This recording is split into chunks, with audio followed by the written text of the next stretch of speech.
Hello and नमस्ते, welcome to my Ruby mini blog. हजुरहरूलाई फेरि पनि स्वागत छ मेरो मिनी ब्लगमा। मैले चाहिँ आज मोमोको रेसिपी लिएर आएको छु। यो मोमो कुनै नर्मल होइन, नर्मल त नर्मली मोमो हुन्छ, तर चाहिँ मैले आज कोदोको मोमो भेजमा लिएर आएको छु। हजुरहरूले देख्न सक्नुहुनेछ मैले के भेजहरू मिक्स गरेको छु भनेर। यो चाहिँ हाम्रो मिक्स गरेको भेजको फिलिङ्स। हजुरहरूले जुन पनि भेज युज गर्न सक्नुहुनेछ। अनि यो चाहिँ हो हाम्रो अजिनोमोटो। अनि यहाँ छ हाम्रो नुन। अनि यहाँ छ हाम्रो ओइल। हजुरहरूले जुन ओइल यो पनि युज गर्न सक्नुहुनेछ।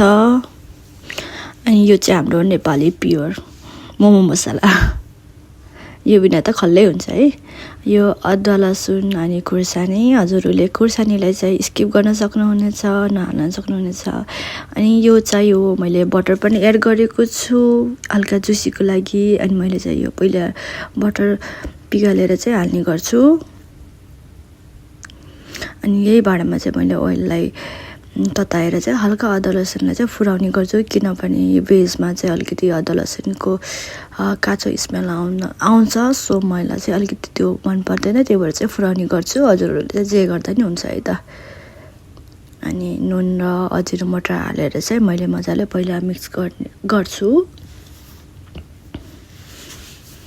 अनि चाहिँ यसमा मसलाहरू हालेर यतिको रेडी भइसकेको छ।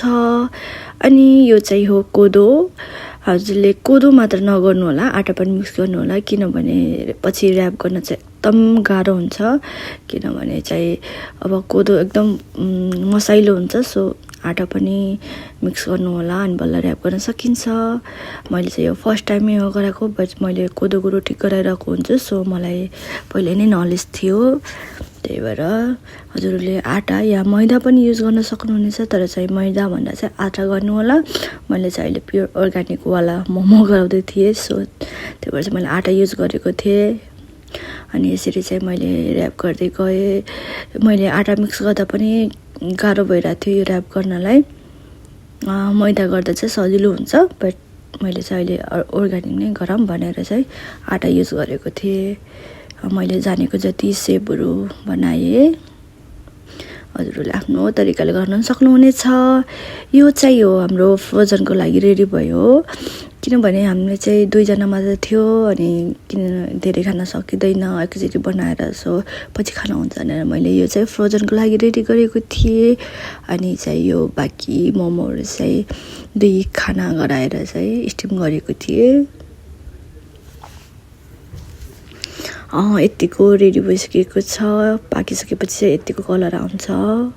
मोबाइलमा चाहिँ अलिकति अर्कै नै देखाउँछ, त्यही पनि कलर चाहिँ यतिको आउँछ है। तर मैले प्लेटमा सर्भिङ पनि गरिसकेँ। यो खानालाई रेडी भइसकेको छ। हजुरहरूले भित्र कस्तो देखेको छ देख्न सक्नुहुनेछ। यो मजाले पाकेको छ। Thank you for watching. Bye by.